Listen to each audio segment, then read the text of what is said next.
Bon retour, promoteurs immobiliers Cupid. Dans l'épisode précédent, Lloyd a inspecté la mine de charbon pour s'assurer que tout était sûr et a découvert bien plus que des tunnels de fourmis abandonnés. Il a sauvé Harosh, le fils du chef de la tribu ORC du sable d'acier, du nid de la reine fourmi. Puis il a menti avec une confiance héroïque, transformé le rite de passage raté de Harosh en victoire légendaire, et négocié 120 ouvriers orques en promettant de construire pour la tribu un entrepôt frigorifique en pierre. Mais pendant que la construction commençait et que Ravière était promu contre son gré au rang de dynamite humaine, des soldats disparus ont conduit Lloyd dans le donjon de Ruffland, où il a sauvé ses hommes, pris les outils magiques du mage noir, et s'est assuré que ce méchant ne reviendrait jamais. Et aujourd'hui, Lloyd doit prouver que son réfrigérateur impossible fonctionne vraiment, nourrir une armée d'orques musclés, et trouver le moyen de transformer une terre inutile en argent avant qu'un nouveau problème n'entre dans sa vie au galop. Reprenons. Le soleil brillait de tous ses feux au-dessus de la route forestière tandis que Lloyd et les autres poursuivaient leur route. Les hommes avançaient sous les arbres, épuisés par la longue marche. Un ouvrier semblait sur le point de perdre son combat contre son propre sac à dos avant même qu'un ennemi n'ait l'occasion de s'en charger. Lloyd jeta un regard derrière lui et remarqua qu'il peinait. L'ouvrier fut surpris quand le jeune maître lui dit tout à coup de lui donner la charge avant de s'effondrer. Bien sûr, l'homme essaya de refuser. Un noble qui portait le sac d'un ouvrier, ce n'était pas exactement une scène ordinaire. Mais Lloyd plissa les yeux et lui répondit que s'il s'effondrait, il devrait porter à la fois l'ouvrier et le sac. Donc l'homme devait vite le lui donner avant de devenir un problème encore plus lourd. Dans l'esprit du jeune maître, ce n'était pas de la gentillesse. C'était simplement une façon d'éviter du travail en plus. Ensuite, il ordonna à tous les hommes de lui remettre leur sac. Les ouvriers furent stupéfaits. Ils ne comprenaient pas comment un noble pouvait faire une chose pareille pour de simples soldats. Lloyd jeta simplement les sacs sur son dos et les avertit que quiconque se plaindrait à partir de ce moment ne recevrait pas de prime. Les ouvriers furent émus aux larmes. Ravière observa toute la scène, complètement perdu. Il ne savait pas si Lloyd ne pensait qu'au sac, ou s'il s'inquiétait vraiment de l'état des soldats. Avec cet homme, les deux réponses semblaient à la fois possibles et suspectes. Les soldats, eux, ne se souciaient plus vraiment de la vérité. Pour eux, le jeune maître ressemblait à un chef qu'ils pouvaient croire et suivre. Il porta leur sac avec une expression sérieuse, et cette image resta gravée dans leur cœur. Le système annonça bientôt que les soldats sauvés avaient été profondément touchés par son geste. Il ajouta même que les histoires à son sujet circuleraient de bouche à oreille à l'avenir. Lloyd pinça les lèvres. Alors le système demanda si cela ne lui semblait pas satisfaisant. Il regarda devant lui avec irritation et se demanda ce qu'il y avait de si satisfaisant là-dedans. Il n'avait pas besoin d'éloges. Il avait besoin d'argent. Le système lui donnait de la réputation, tandis que Lloyd demandait intérieurement où était le reçu. Plus tard, le ciel était dégagé au-dessus de la tribu ORC. Les portes en fer de l'entrepôt frigorifique en pierre étaient grandes ouvertes. À l'intérieur, Harosh observa la pièce avec curiosité. Il demanda si c'était vraiment l'entrepôt frigorifique en pierre.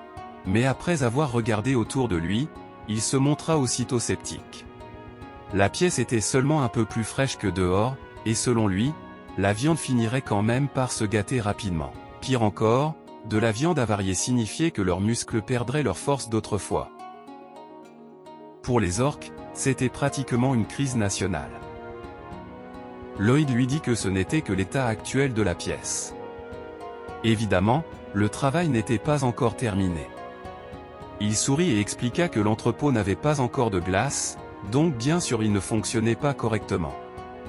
L'ORC parut confus. Il savait ce qu'était la glace, mais la région était chaude. Il n'y avait pas de glace là-bas. Lloyd sourit encore plus largement et dit que s'ils n'avaient pas de glace, ils la fabriqueraient eux-mêmes, tout simplement. Harosh fronça les sourcils et demanda comment.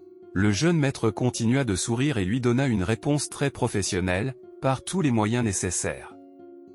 L'ORC le fixa avec une méfiance lasse. Pendant un instant, Haroche se demanda s'il n'avait pas ramené un escroc chez lui, et si toute l'histoire de la reine fourmi n'avait pas été un mensonge. Lloyd esquissa un léger sourire. Le système lui notifia que Haroche n'était pas aussi stupide que Lloyd l'avait pensé. Lloyd ordonna aussitôt au système de se taire. Il insista sur le fait que ce n'était que la pensée de Haroche et pas la sienne. Le système nia complètement et souligna que Lloyd était celui qui avait pensé que Haroche était stupide. Le jeune maître décida que le niveau d'impression positive comptait plus que se justifier. Plus précisément, le client comptait plus. Un vrai homme d'affaires savait quand arrêter de se disputer avec la fenêtre de notification qui vivait dans sa tête. Pendant tout cela, Haroche secoua la tête et repoussa ses doutes. Lloyd l'avait sauvé, alors il se sentit coupable de le soupçonner. Puis l'ORC s'apprêta à partir et dit à Lloyd que s'il avait un jour besoin d'aide, il n'aurait qu'à le dire. Le jeune maître lui fit signe de la main et lui assura de ne pas s'inquiéter. Il devait seulement attendre que la construction soit terminée. Une fois le client parti, Ravière posa la question importante, où Lloyd comptait-il trouver de la glace? Le jeune maître resta immobile, la main levée. Après une seconde, il regarda derrière lui avec inquiétude et admit qu'il voulait aussi la réponse à cette question. Ravière le fixa, incrédule. C'était le regard d'un homme qui venait de voir quelqu'un signer un contrat avant de chercher un plan. Le chevalier aux cheveux blancs demanda si Lloyd avait vraiment accepté le travail sans méthode concrète et s'il comptait arnaquer les orques. Mais au lieu de sortir un mensonge trop évident, Lloyd demanda si Ravière connaissait le premier signe de l'échec. Il expliqua que les gens commençaient toujours par se trouver des excuses. Il disait qu'ils ne pouvaient pas faire ceci ou cela. Il trouvait une montagne de raisons avant même d'essayer. Lloyd tendit la main et déclara qu'il n'y avait pas besoin de penser ainsi. Sans essayer, personne ne saurait si quelque chose fonctionnerait. Celui qui réussissait, c'était celui qui restait ouvert aux nouvelles idées et continuait à chercher une solution. Puis il serra le poing et appela cela l'innovation. Le jeune maître leva son poing plus haut et annonça que c'était la mentalité d'un vrai entrepreneur. Ravière le regarda avec une pure indignation. Dans son esprit, ce n'était pas de l'innovation. C'était un projet avec de très fortes chances d'échouer. Mais Lloyd lui avait déjà donné un nom compatible avec le monde des affaires, donc apparemment le désastre était devenu inspirant. Cette nuit-là, sous la pleine lune, Lloyd s'assit seul sur un rocher et réfléchit au problème. Il devait fabriquer un énorme bloc de glace. Dans son esprit, il imagina Podon et Bangul transportant de l'eau depuis le lac pour la verser dans un récipient. Puis le protagoniste pensa à la magie de glace. Puisque la magie existait dans ce monde, il devait y avoir un principe derrière elle. Il pensa au mana, à la manipulation libre du mana, et aux techniques qui changeaient l'agencement du mana. Lloyd imagina des particules de magie et se demanda si le mana naturel avait différents types. Des particules de mana orange se déplaçaient dans l'espace. Puis une illumination le frappa. Il comprit que changer la nature du mana était la clé derrière la magie. Mais alors le jeune maître pinça les lèvres et sourit. Bien sûr, il ne pouvait pas utiliser librement le mana comme il le voulait. Ce serait beaucoup trop pratique, et ce monde ne lui offrait du confort qu'après l'avoir fait souffrir d'abord. Plus tard, lorsque Podon et Bangul lui apportèrent l'eau, Lloyd les appela et leur demanda de mettre l'eau en place. Après cela, il se pencha au-dessus du récipient. S'il ne pouvait pas utiliser la magie normalement, il pourrait peut-être faire quelque chose de similaire. Alors le protagoniste plongea sa main dans l'eau et se concentra sur l'absorption de mana de la technique mentale Asrahan. S'il absorbait l'énergie thermique, il ne resterait plus que l'énergie froide dans l'eau. Des particules bleues d'énergie flottèrent vers sa paume. Alors Lloyd réalisa qu'il avait fait exactement l'inverse de ce qu'il voulait faire. Il fit claquer sa langue et admit que ce n'était pas facile du tout. Derrière lui, Ravière s'appuyait contre un mur, les bras croisés, et observait attentivement. Lloyd gardait l'esprit ouvert et essayait de réparer la situation, exactement comme il l'avait affirmé. Mais en même temps, le chevalier avait aussi pensé que le jeune maître était imprudent et irresponsable. Pourtant, cet étrange noble essayait sincèrement de trouver une issue digne de ce nom. Ravière soupira lourdement. Il n'arrivait vraiment pas à le comprendre. Un instant, Lloyd ressemblait à un escroc avide, et l'instant d'après, il travaillait toute la nuit comme un homme refusant d'abandonner ses responsabilités. Pendant ce temps, une aura bleue commença à s'élever de lui. Le système annonça qu'il avait développé une nouvelle compétence grâce à la technique mentale Asrahan. Son niveau augmenta, et la technique mentale Asrahan atteignit le niveau 2 du double cercle. Quelques jours plus tard, le soleil brillait à nouveau vivement. Akush et Arosh se tenaient dans la chambre froide et regardaient avec surprise. De grands blocs de glace remplissaient désormais la salle. Le chef demanda si Lloyd avait vraiment fabriqué la glace. Le jeune maître tapa fièrement la glace de la main. Il affirma que tout serait prêt une fois l'isolation installée. Les orques étaient fous de joie devant cette fraîcheur. Akush dit qu'il y avait maintenant beaucoup d'espace, donc il n'aurait plus à jeter de viande. Arosh ajouta qu'il n'aurait plus besoin de chasser tous les jours. Lloyd les regarda avec un sourire satisfait. La chambre froide avait fonctionné. Plus important encore, le client semblait heureux. Pour lui, ce n'était pas seulement un succès. C'était une future facture qui lui souriait. Le chef dit aussitôt qu'il devait célébrer et ordonna à Arosh de rassembler tout le monde. Après avoir entendu cela, Lloyd se tourna vers Ravière avec un petit sourire malin et leva l'index. Dans son esprit, il répéta que c'était la mentalité d'un vrai entrepreneur. Ravière ferma les yeux, ouvrit les bras, et admit qu'il ne pouvait plus rien dire. Son maître avait eu raison. Après cela, la tribu du sable d'acier le remercia officiellement. Leur chef dit que la tribu était vraiment reconnaissante envers Lloyd. Lloyd s'inclina légèrement et leur dit qu'il n'y avait pas besoin de gratitude, puisqu'il avait seulement suivi les termes du contrat. À ce stade, Lloyd avait acquis 120 ouvriers orques. Mais Akush pressa son poing contre sa poitrine et dit que les orques étaient différents des humains. Il ne faisait pas cela seulement à cause d'un contrat. Parce qu'il lui était sincèrement reconnaissant, le chef de la tribu du sable d'acier fit une promesse à l'humain nommé Lloyd. Akush se tint fièrement et déclara qu'à partir de ce moment, la famille Frontra et la tribu du sable d'acier étaient désormais liées. Les orques serrèrent les poings et exhibèrent leurs muscles. Naturellement, leur cérémonie d'alliance incluait une démonstration musculaire. Pour eux, la diplomatie avait besoin de biceps. Le chef annonça une alliance égale au lien du sang. Lloyd et Ravière fixèrent les orques avec confusion. Puis Akush déclara qu'il considérait désormais Frontra comme leur ami. Les ennemis de Frontra seraient leurs ennemis. Si Lloyd avait un jour besoin d'eux, il n'aurait qu'à appeler, et ils viendraient.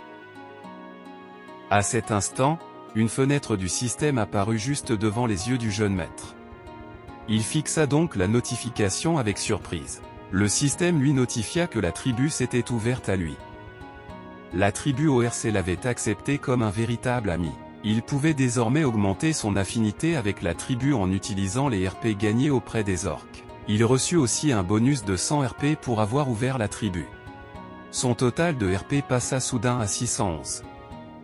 La bouche de Lloyd s'ouvrit. Puis il serra le poing comme les orques, sourit largement, et cria pour la tribu du sable d'acier. Un peu plus tard, des nuages blancs flottaient au-dessus de la route tandis que le groupe rentrait enfin chez lui après son long voyage. Les villageois fixèrent avec stupeur 120 blocs de muscles vivants entrés dans le domaine. Lloyd comprit leur réaction. La plupart des gens voyaient les orques comme des créatures terrifiantes. Donc voir une petite armée d'entre eux entrer dans le village n'était pas exactement un événement matinal relaxant. Il sourit maladroitement et pensa qu'il devrait rédiger une annonce officielle pour calmer tout le monde. Les habitants avaient besoin d'être rassurés avant que le domaine ne se transforme accidentellement en défilé de panique. Ses parents étaient horrifiés eux aussi. Même si le baron Arco savait pourquoi son fils était allé voir la tribu ORC, il resta figé sur place au moment où il vit les orques en personne. Puis le système notifia Lloyd que la merveilleuse histoire de la défaite du mage et du sauvetage des soldats s'était répandue dans tout le domaine. Les habitants le louaient pour son noble courage. Le système lui accorda 300 RP bonus pour ses réalisations sociales. Son total passa à 911. Lloyd ne s'attendait même pas à ce bonus. Il voulait que les gens arrêtent de le complimenter. Mais aussi, il les remerciait de lui donner des RP gratuits. Sa dignité et sa cupidité tenaient visiblement une réunion très productive. De retour au domaine, des fioles remplies de liquide et des objets étranges reposaient sur une table. Le protagoniste se rappela que le baron prévoyait de trouver un riche marchand pour les suppléments de santé qu'ils avaient reçus des orques. Il ne restait que les outils magiques de Ruffland. Il regarda curieusement une sphère dorée, puis commença à fouiller dans un livre pour comprendre les objets avant de les vendre. Derrière lui, Ravière demanda s'il avait trouvé quelque chose qui pourrait leur rapporter de l'argent. Lloyd n'en était pas encore sûr. Il voulait savoir s'il pouvait utiliser les objets pour quelque chose avant de les vendre. Puis il fixa le livre qu'il lisait avec stupeur. Il n'arrivait pas à croire ce qui y était écrit. Alors le jeune maître se leva brusquement. Il devait aller d'urgence à la mine pour un moment. Il demanda à Ravière de classer les objets pour lui. Notre protagoniste courut droit vers la mine. Une fois à l'intérieur, il regarda frénétiquement autour de lui en criant le nom de Thord.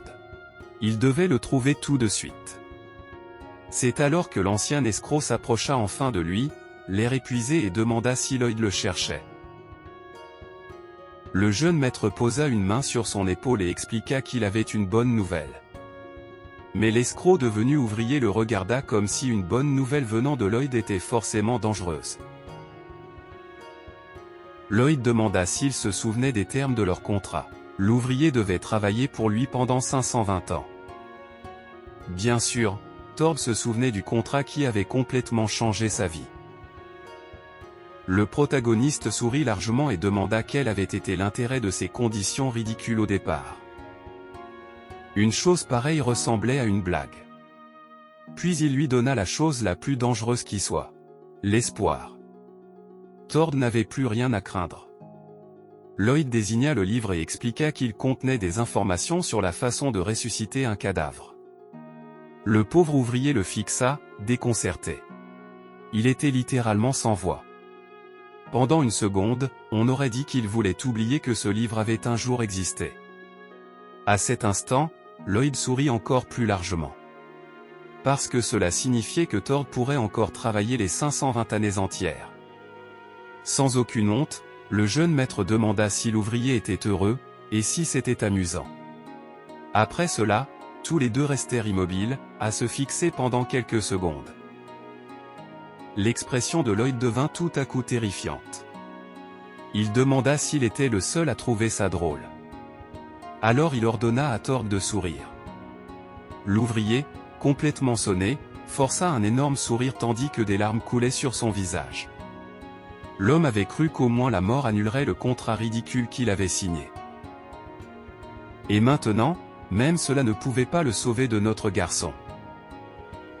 En voyant cela, Lloyd s'éloigna et lui dit de garder courage. Puis, en s'éloignant davantage, il leva le poing et lui dit encore de garder courage. Le système annonça que même le roi de l'enfer en personne était impressionné par la personnalité de Lloyd et envisageait déjà de lui proposer un travail. La menace sous forme humaine dit au système de se taire. Il n'y avait rien de mal à faire une petite plaisanterie pour remonter le moral de ses ouvriers. Oui, Lloyd, c'était un moment très joyeux et heureux. Bien sûr. Quel patron exemplaire. Mais ce promoteur immobilier avide réussit même à faire accepter cela au système. La fenêtre répondit que c'était vrai. Plus tard, Lloyd marcha dans le couloir du domaine et pensa qu'il devait discuter de quelque chose avec le baron. Mais quand il regarda dans la pièce, son père n'était pas là. Une servante s'approcha et dit que le baron était dans la salle de réception parce que des invités étaient arrivés. Lloyd demanda quels invités. La servante expliqua que Monsieur Shiloh et Meatloaf étaient là. Après avoir entendu ces noms, le jeune maître resta simplement là, à la fixer pendant un moment. Puis son visage se tordit en un sourire fou. Il était si répugnant que même la servante se demanda ce qui n'allait pas avec son visage. Pour être tout à fait honnête, c'était une question légitime. Le sourire de Lloyd était passé en mode « je vais me venger ». Au même moment, dans la salle de réception, Meatloaf était assis en face du baron Harco. Il expliqua qu'ils exigeaient généralement le remboursement de la totalité du principal en un seul versement. Cependant, cette fois, il permettrait au baron de ne payer d'abord que 10% du principal. Puis le créancier eut un sourire mauvais et ajouta la condition, le baron devait leur transférer la propriété de la mine. Arko baissa les yeux nerveusement. Le créancier maléfique demanda pourquoi il gardait le silence et dit que c'était bon pour lui, puisque les intérêts seraient réduits. Puis tout à coup, la voix de Lloyd vint de l'autre côté de la porte. Il demanda s'il pouvait entrer. Bien sûr, Arko le laissa rapidement entrer. Le jeune maître entra avec un grand sourire et les salua joyeusement, comme s'il ne venait pas de pénétrer dans une embuscade financière. Meatloaf, mécontent, lui montra les papiers. Si Lloyd était venu les menacer encore une fois, alors ils devaient partir immédiatement. Cette fois, ils avaient une autorisation prête. Lloyd força un rire et dit qu'ils étaient des gens intelligents. Bien sûr qu'ils auraient le permis cette fois. Puis il sourit vivement et conclut qu'ils étaient venus avec une très bonne offre. Il demanda donc si cela les dérangeait d'entendre aussi sa suggestion. Meatloaf semblait irrité. Il n'allait pas écouter la suggestion d'un bon à rien comme lui. Mais le protagoniste le coupa calmement et ajouta que leur famille rembourserait la dette petit à petit à l'avenir. Bien sûr, il pourrait baisser les intérêts ensuite. L'homme furieux le pointa du doigt et cria qu'il n'écouterait pas. Comment un morveux comme lui osait-il lui parler ainsi?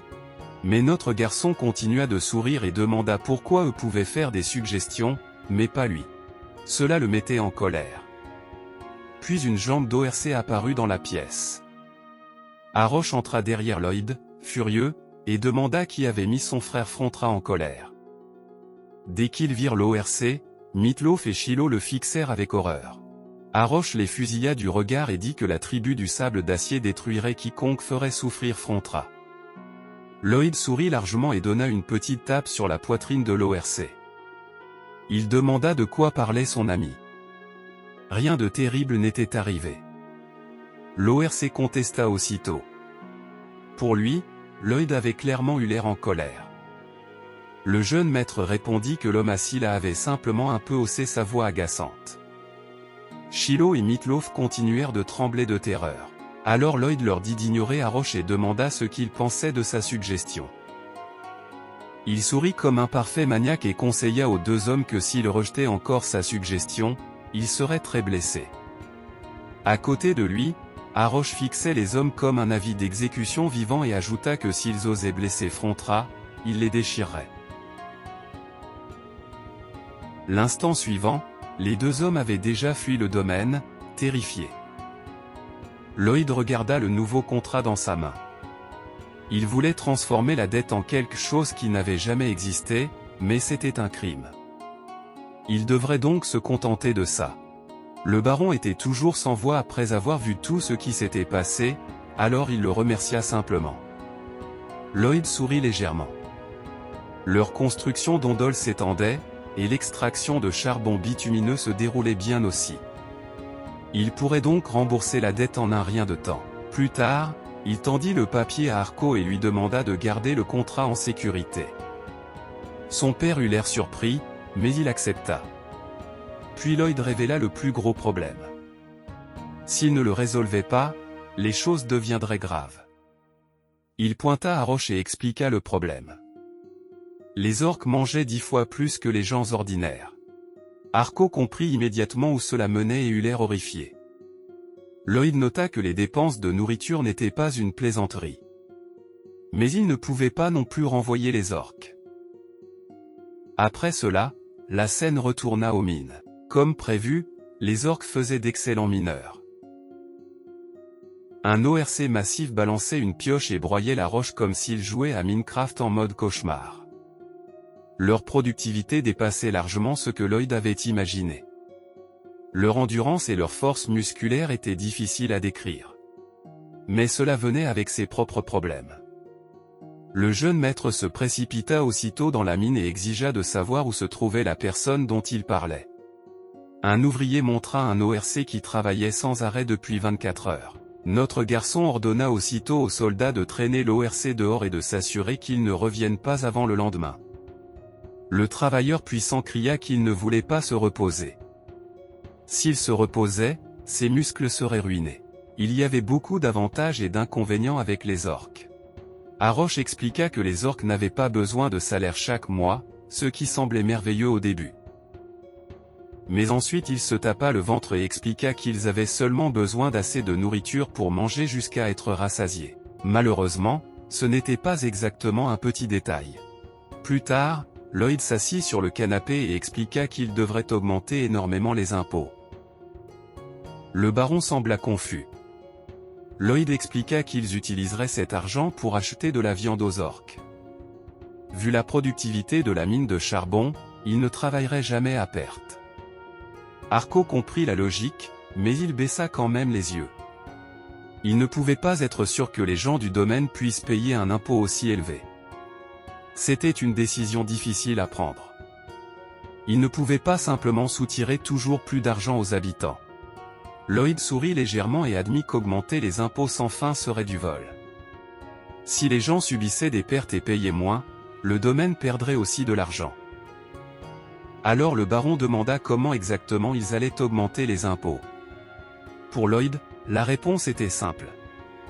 Il ferait gagner plus d'argent aux gens. Il pensa à la terre abandonnée au nord du domaine. Il transformerait le marais de Marais en terres agricoles. Le protagoniste leva l'index et sourit avec confiance. Le plan était de donner cette terre aux gens. Ils y feraient pousser des cultures, gagneraient autant qu'ils le pourraient, et paieraient plus d'impôts. C'était magnifique en théorie. En pratique, cela impliquait de transformer un marais en ferme, parce qu'apparemment les problèmes normaux n'étaient plus assez excitants pour lui. Au coucher du soleil, Lloyd entra dans le marais avec Ravière. Le marais s'étendait autour d'eux, abandonné depuis des centaines d'années. Le chevalier demanda comment les gens étaient censés faire pousser quoi que ce soit dans un endroit pareil. Lloyd répondit que son génial patron avait une merveilleuse idée. Mais ensuite le jeune maître sourit maladroitement, parce que même lui savait que ce ne serait pas facile. Plus tard dans la nuit, il s'assit près du sable humide et commença à réfléchir. Il y avait beaucoup de choses à prendre en compte. Le terrain était vaste, et ils avaient besoin d'une structure capable de drainer soigneusement l'eau de pluie. Il n'y avait pas d'autre choix. Ils devaient simuler toutes les solutions possibles. Lloyd construisit de petits murs de sable et testa des idées dans l'eau. Il se demandait sans cesse ce qui se passerait s'il essayait une méthode. Puis il réalisa que cette option était un échec. Il se demanda si la hauteur était trop élevée, essaya une autre forme, et admit aussitôt qu'il avait encore raté. Les jours passèrent ainsi. Sous le soleil éclatant, le jeune maître continua de construire de petits modèles de terre avec une expression épuisée. Le baron Harco et Ravière l'observaient non loin. Son père demanda combien de jours avaient passé. Le chevalier répondit que cela faisait 21 jours. Il ajouta que Lloyd avait à peine mangé ou reposé correctement et demanda s'il devait l'arrêter. Mais selon Harco, ce n'était pas nécessaire. Le baron regarda son fils debout avec une pelle et un seau. Il admit qu'il avait détesté Lloyd, même s'il était son fils. Il s'était demandé si le garçon pourrait un jour devenir une personne normale, et si c'était impossible. Mais maintenant, Lloyd se battait pour créer un changement miraculeux au service du peuple. Harco baissa les yeux tristement. Il dit qu'il ne pourrait peut-être pas aider Lloyd, mais qu'il ne voulait pas non plus se mettre en travers de son chemin. Ravière pensa que c'était une sage décision. À cet instant, le jeune maître Lloyd assumait la responsabilité de ses paroles et refusait d'abandonner. Pendant ce temps, le protagoniste travaillait dur. Il serra les dents et fixa sérieusement le sol. Le système lui notifia que l'impression favorable du baron Frontra avait augmenté. Il reçut 20 RP, portant son total à 931. Plus tard dans la nuit, les feuilles bruissaient dans le vent. Lloyd finit par tomber à genoux, complètement épuisé. Mais il serra rapidement les poings et les leva. Il comprit enfin que le sol devait s'affaisser et absorber l'eau correctement. Ce n'est qu'alors que le drainage fonctionnerait comme prévu. Au même moment, il imagina des pièces d'or tomber d'en haut. S'il résolvait le problème de l'eau, il pourrait augmenter les impôts. puis vint l'image du miel coulant sur lui. Après tout cela, il avait enfin sa méthode pour faire de l'argent. Et elle sonnait plus douce que jamais. À cet instant, il se laissa tomber au sol. L'homme épuisé esquissa un sourire et pensa qu'il était fatigué, mais que c'était encore supportable. Comparé au fait de travailler la nuit et de survivre avec des petits boulots en Corée, c'était quelque chose qu'il pouvait endurer. Puis il regarda la fenêtre du système avec stupeur. Le système lui notifia que son expérience inhabituelle avait affecté sa compétence de conception. Une nouvelle option de compétence était disponible. Lloyd s'assit au sol et croisa les jambes. Il commença à lire la description de la nouvelle compétence. Elle s'appelait mode simulation. Elle lui permettait de lancer des simulations en manipulant des données recueillies par mesure. Il décida donc de la tester immédiatement. Un diagramme vert apparut devant ses yeux. Le jeune maître essaya de toucher la projection et prit une section de terre du diagramme avec ses mains. À cet instant, des pierres tombèrent soudain du haut du modèle. Lloyd fixa la fenêtre du système avec fureur. Il cria que le système aurait dû le lui dire plus tôt. Il était dehors depuis presque un mois, mais le système lui rappela qu'il avait lui-même dit que c'était supportable.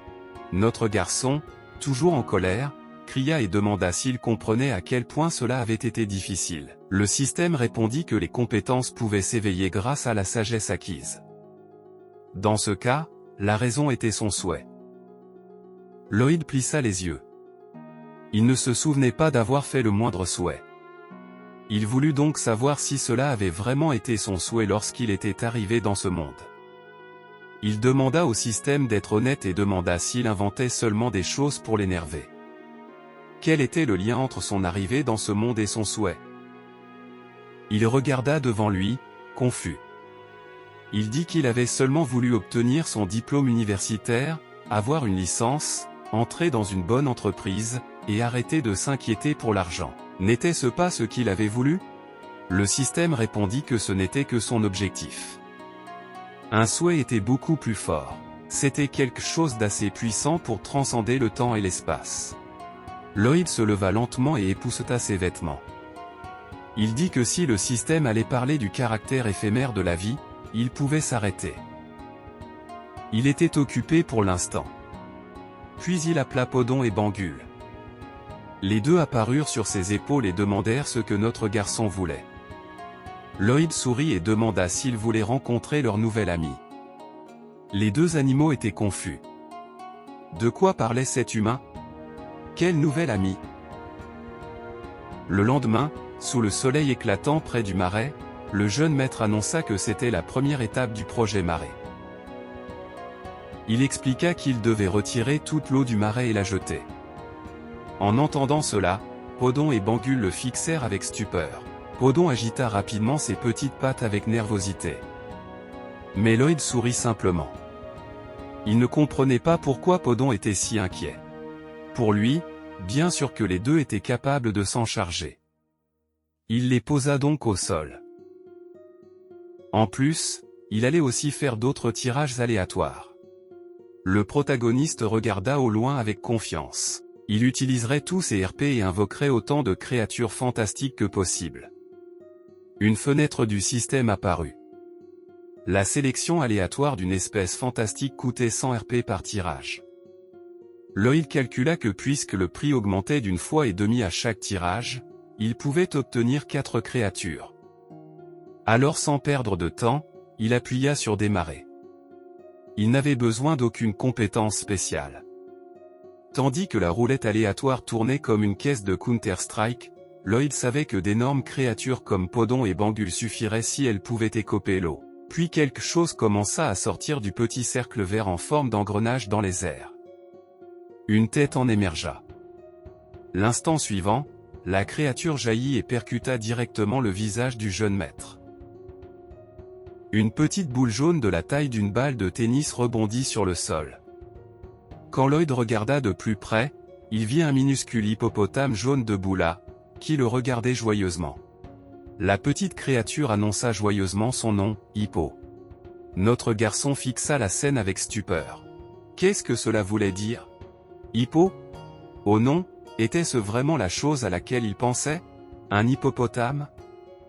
Podon et Bangul semblaient ravis de rencontrer leur nouvel ami. Le petit hippopotame afficha un grand sourire et agita ses pattes. Les animaux devinrent vite amis et se mirent à tourner joyeusement les uns autour des autres en répétant leurs noms.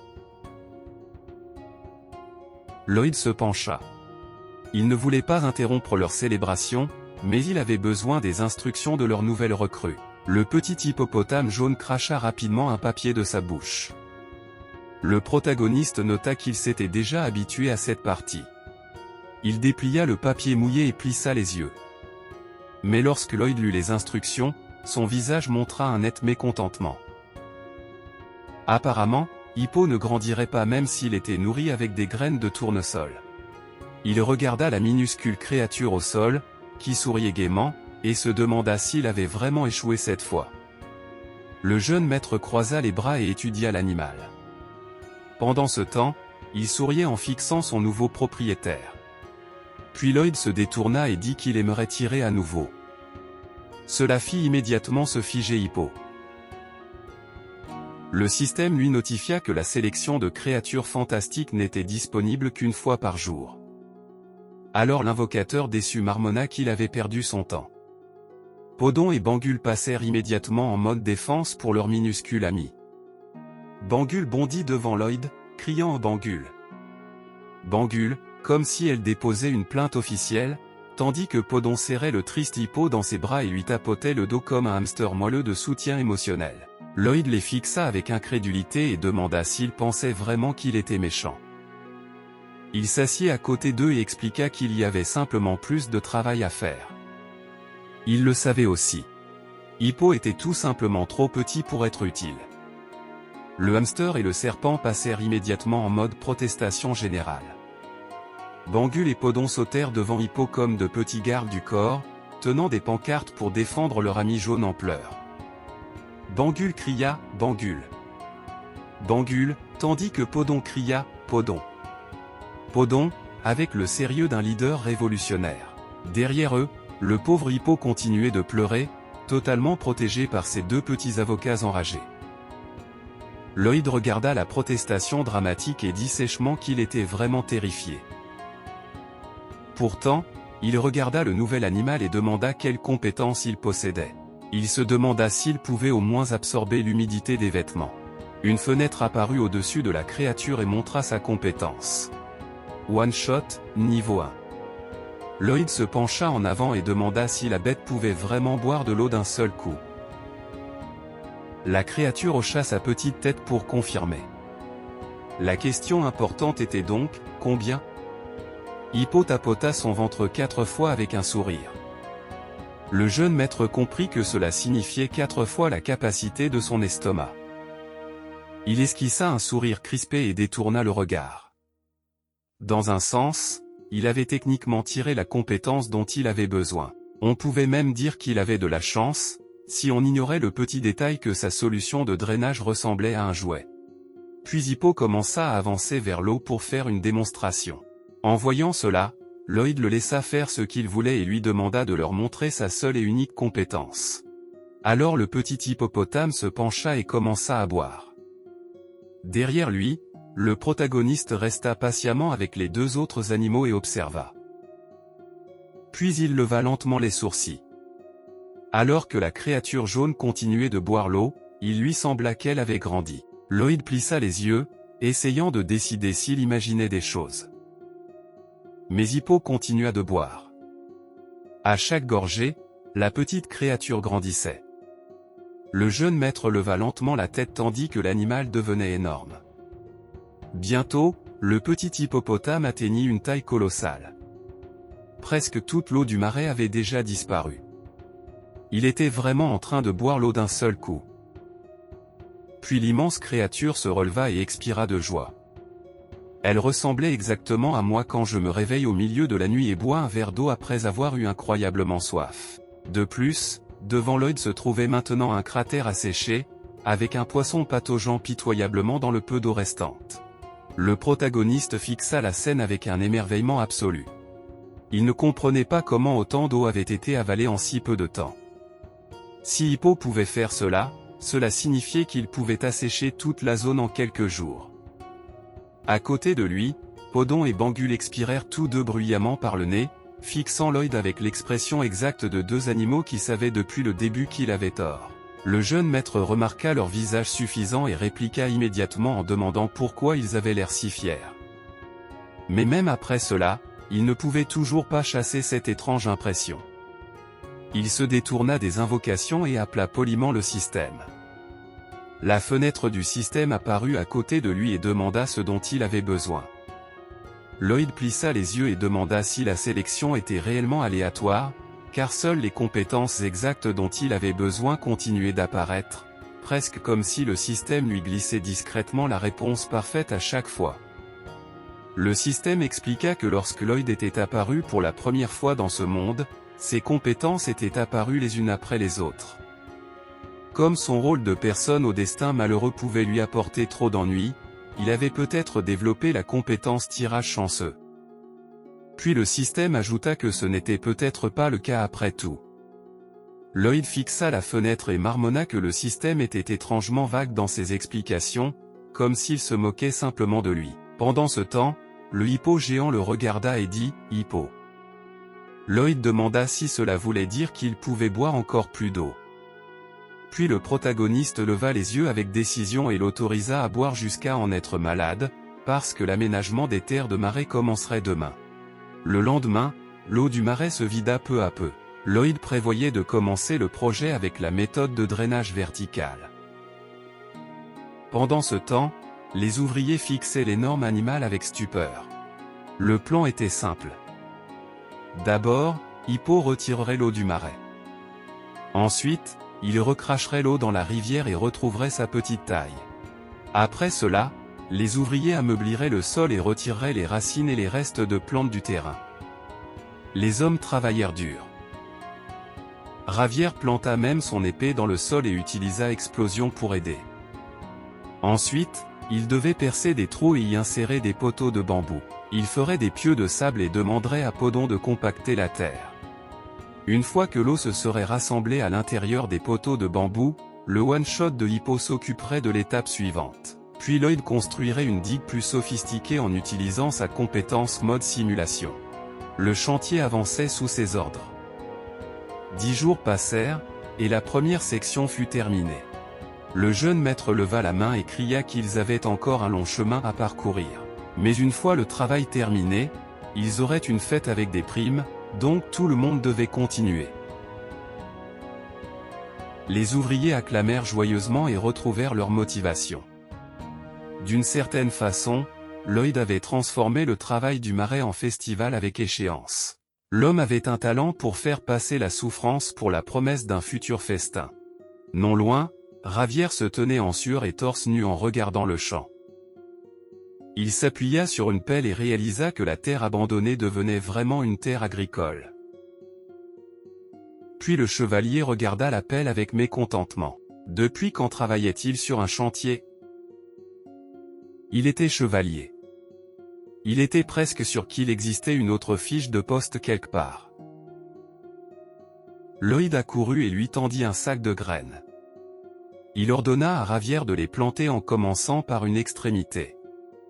Le chevalier aux cheveux blancs demanda pourquoi un chevalier devait faire ça. Lloyd répondit rapidement que c'était pour chasser les nuisibles et protéger le domaine. C'est à ce moment-là que le gars aux cheveux blancs accepta la tâche, même s'il n'en était pas heureux. Plus tard, Ravière s'accroupit et arrosa le sol avec un regard vide. Il pensa qu'il avait encore été interrompu. La prochaine fois, il décida qu'il trouverait une excuse pour s'échapper. Apparemment, même les chevaliers les plus honorables inventaient des excuses pendant le travail. Puis le jardinier réticent se retourna lorsqu'il entendit des voix. Ne vous inquiétez pas, il ne pouvait pas entendre mes commentaires. Les voix appartenaient au baron et à sa femme derrière lui. Le baron et sa femme s'approchèrent. Arco remarqua que le marais devenait vraiment une rizière. Il était sûr que leurs gens en étaient impressionnés aussi. Après tout, cela ressemblait plus à une sorte de miracle qu'à un travail fait par des humains. Devant eux, des gens fatigués mais joyeux travaillaient dans les nouveaux champs. Lloyd marchait non loin, supervisant et dirigeant le projet. Le système lui notifia que les habitants de la baronnie Frontra admiraient et respectaient tous les miracles qu'il avait créés. Il reçut 450 RP bonus pour ses réalisations sociales. Son total de RP passa à 1281. Lloyd sourit avec satisfaction et jeta la pelle sur son épaule. Bientôt, des pousses sortirent déjà du sol. Javier était assis avec un arrosoir et souriait avec satisfaction en regardant les plantes. Il ressemblait à un fier jardinier les aidant à grandir chaque jour. Tout près, Lloyd était assis les jambes croisées. Il déclara que tout serait terminé une fois qu'ils auraient installé la roue à eau. Javier le regarda, complètement confus. Quelle était cette roue à eau dont il parlait? Le jeune maître expliqua que pendant la saison des pluies, l'eau aurait besoin d'un endroit où aller. Sinon, le marais serait de nouveau submergé. Mais le point important, c'était qu'ils avaient besoin d'un technicien. Avant qu'ils puissent terminer cette pensée, tous les deux entendirent le bruit de chevaux approchant. Des gens à cheval venaient vers eux. Lloyd les regarda avec indifférence et demanda qui étaient ces gens. Javier répondit que c'était le vicomte Racona. Son domaine se trouvait au nord du marais de Marais. Les chevaux s'arrêtèrent, et l'homme qui chevauchait à l'avant demanda qui était responsable de cette construction. Javier fronça les sourcils et avertit l'homme de parler plus poliment. Il ne parlait pas à n'importe qui. Mais Lloyd l'arrêta avec un sourire et répondit qu'il était la personne responsable. Il demanda donc pourquoi ils étaient venus. L'homme à cheval fronça les sourcils et déclara sèchement que ces terres appartenaient au vicomte Racona.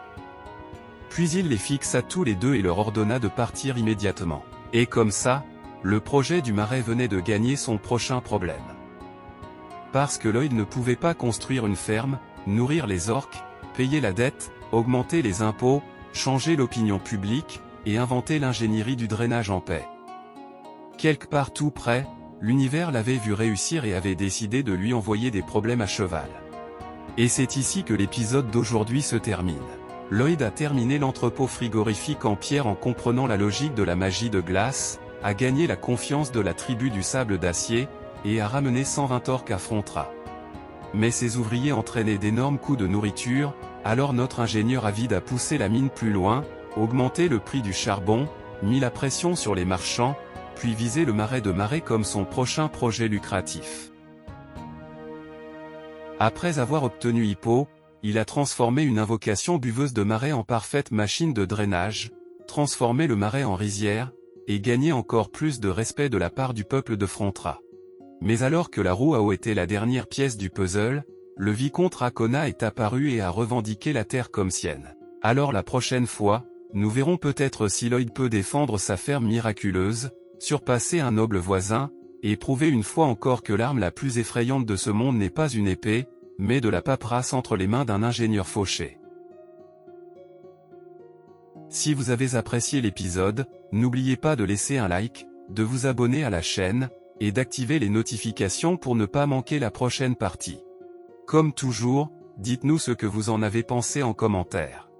Voulez-vous la suite de cette série? La dernière fois, il y a eu beaucoup de soutien pour cette série, donc nous supposons que vous en voulez plus. Demain, nous aurons notre roi des monstres, Ié. Et le lendemain, Supine et sa boutique d'animaux reviennent. J'ai hâte de tous vous retrouver. Merci beaucoup d'avoir regardé et soutenu Plotoria. On se retrouve au prochain épisode.